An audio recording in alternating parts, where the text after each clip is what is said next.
Do you call yourself an insomniac or a bad sleeper? This is very common with insomnia. And in today's video, I'm going to talk about why people do this, why this is not true, why you shouldn't call yourself an insomniac or a bad sleeper, like how that is damaging to you, and what you should say to yourself instead. And also, if you've struggled with insomnia for many years or decades even, how do you overcome it? Is it possible for you to still overcome it when you've had it that long? So let's just start with, why do people do this? Why do people call themselves insomniacs or bad sleepers, things like that? Well, people do this with all kinds of things. Essentially, if you've had a problem or something in your personality or experience for a long time, you might start to identify with it. You might start to believe this is just who I am because I've had this so long, I haven't been able to get rid of it. And therefore, this is just part of who I am. I was born with this. It's a genetic thing. For whatever reason, I'm just not a good sleeper. And it becomes a part of your identity. And then you might start referring to yourself as an insomniac or a bad sleeper. And people do this with all kinds of things. They do it with anxiety. I'm an anxious person. They do it with, if they're overweight. Yeah, I've always just been overweight. That's just who I am. And it starts to become a part of the person's identity. That's why people embrace this. And this is one thing that could cause them to kind of hold on to that problem, which seems counterintuitive. Like, why would someone want to hold on to insomnia? But sometimes if it becomes a part of a person's identity, then they may resist giving it up because they feel like they're giving up a part of themselves, even though it's a painful part of themselves. So why is this not true? Why is the idea of an insomniac? And when I say insomniac, I mean, that's just who I am. I do not have the ability to sleep or sleep well. And that is just the way I've always been. Now, why is this not true? Why is it not true that people are insomniacs or bad sleepers? Well, the main reason is sleep is something that everybody is born with. The ability to sleep well is part of our system. It's part of our genetics when we're born. It's part of our biology when we're born. And what happens is we learn certain types of behaviors around sleep. We adopt certain patterns or habits with our sleep. And it's those things that determine the quality of our sleep, not our genetics or things like that. It's more about the behaviors and the habits that we develop. And if you at a young age had trouble sleeping for whatever reason, you might have adopted poor sleep behaviors or habits that you weren't aware of, and that continued to perpetuate the poor sleep. Now, there might have been external factors going on that contributed to it, but as I talked about in a recent video, insomnia is not caused by some external thing. It's caused by ourselves in terms of our behaviors around our sleep. And then that just becomes a habit, and then that just becomes kind of automatic that we have difficulty sleeping because we get into this cycle of poor sleep. And then you could misinterpret that as being, well, I'm just a bad sleeper. Another thing here that proves this is just not true is that I've worked with many people who have had insomnia for 30 plus years. I mean, essentially their whole life, as far back as they can remember. They've had insomnia, they've been a poor sleeper, and they've tried all the different usual kinds of things you can think of, medication and sleep hygiene and whatever. There's a whole list of things, and they still have the insomnia. So what's going on there? Well, the main thing that's going on there is they didn't find the right thing that actually solved the problem. And when they finally found that thing, they were able to overcome it. So what actually gets rid of insomnia is something I'll talk about at the end. It's the gold standard treatment. And that is what you want to do. If you've had insomnia, whether it's been 3 months or 30 plus years, this is the treatment or the process that you want to use. But what I've seen is many people that have had insomnia for 30 plus years, they're taking medications, it's severe insomnia, and they are able to overcome it. They are able to significantly improve their sleep or completely get past the insomnia, even though they've had it for that long. What changed? What changed was their thinking around it. They stopped calling themselves an insomniac or a bad sleeper, and they started changing the way they think and go about actually sleeping. They changed their behaviors and their habits around sleep. Now, what is the problem with calling yourself an insomniac or a bad sleeper? I mean, sometimes people do this in kind of a joking way. Yeah, I'm an insomniac. I've never been a good sleeper.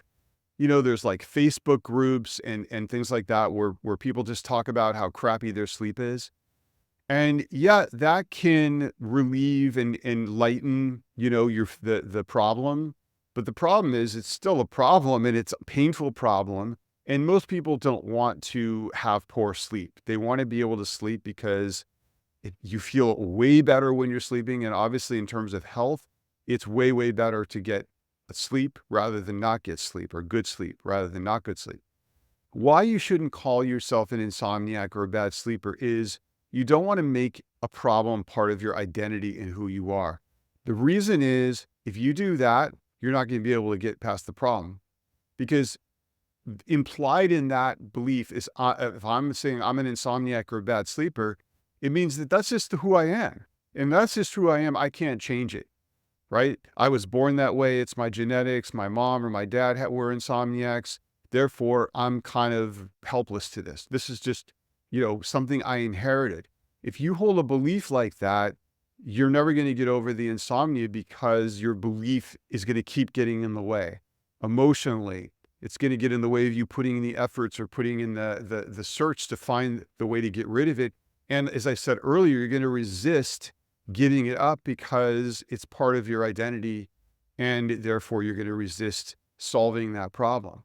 And this happens with any kind of identity belief. If someone believes I'm not good at math, guess what? They're not going to be good at math, not because they're actually not good at math or can't become good at math and can't learn to improve their ability to do math, but because they have that belief, it becomes a feedback loop. It leads to certain behaviors that then make it harder for them to learn how to do math. And then that just confirms the belief they're not good at math. And then that cycle feeds on itself. The same thing happens with insomnia. The belief leads to the behaviors, which perpetuates the belief because it makes the sleep poor. And it just feeds into that cycle. And to change that cycle, one of the things you need to start changing is the way you think about sleep and yourself in relation to sleep. You have to do that, otherwise you'll stay stuck in that cycle, because there's a conflict between this is who I am versus I want to become a better sleeper, right? You can't become a better sleeper if you think who you are is an insomniac or a bad sleeper. Now, what could you say instead of this? Well, don't make it an identity thing, make it a problem. So you might say something like, yes, I have had difficulty sleeping, or I've struggled with sleep or insomnia for years or decades or my whole life, but it's because I haven't learned the right behaviors and ways of thinking about sleep and going about sleep that would actually get me to be a good sleeper. So you could say something like that. You could say, yes, I've had this problem for a long time, but the problem is not me. The problem is separate from me. It's a problem I'm experiencing, but it's not who I am as a person. And this is true of anxiety and depression. If you've been overweight your whole life, you don't want to say, I'm just an overweight person, or that's just who I am.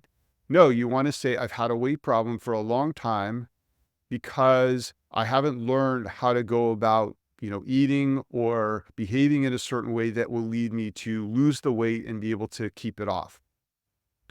And this is true with most problems, is that we perpetuate the problem by identifying with it and labeling ourselves. So this is actually what's called a cognitive distortion of labeling. We're putting a label on ourselves of who we are as a person as a whole, instead of it just being a problem that we're dealing with right now or that we've dealt with for a long time. And so you don't want to label yourself in that way. You instead want to label it as a problem that you're dealing with, but that it's a solvable problem. It's a problem that you can improve on. Even if you don't believe that you can completely get rid of the insomnia and be like a great sleeper, like other people that you may know in your life, you can definitely improve it. You could probably improve it significantly if you find the right tool to do it. Okay, so that leads me to the end. How do you overcome insomnia if you've had it for decades or your whole life, or even if you've had it for just a few months and you're starting to develop that belief of maybe I've lost my ability to sleep. There's something wrong here. The solution to this is a treatment or a process that's called CBTI, which stands for Cognitive Behavioral Therapy for Insomnia. And I've talked about this in more depth in other videos, and I'm going to actually start a series starting next week where I just talk about different aspects of what CBTI is, what it isn't, and how you can be able to go through it yourself. Like, where are the best resources to be able to go through this? But this is the gold standard treatment. And it's the most effective, really the only effective treatment in my view and in my experience. And I've seen, as I said earlier, many people who have had insomnia for years or decades, and they were able to overcome that insomnia and get to a normal, healthy pattern of sleep by going through this process. It doesn't really matter how long you've had a problem. Like, sometimes people think the longer they've had a problem, the harder it is to overcome. And in one sense, it's true, because psychologically, if you hold that belief, that labeling belief, or that this is who I am, then that resistance, or the belief that you could not be that person, that you could actually be a good sleeper, gets in the way of the process. But if you can shift that belief quicker, then the behavior changes don't take any longer, no matter how long you've had the problem, because you're just shifting from an old behavior to a new behavior. It's breaking any kind of habit, and habits can be broken no matter how long you've had them, if there are certain things in place to help shift the habit and the beliefs around it. Okay, so what I recommend is CBTI.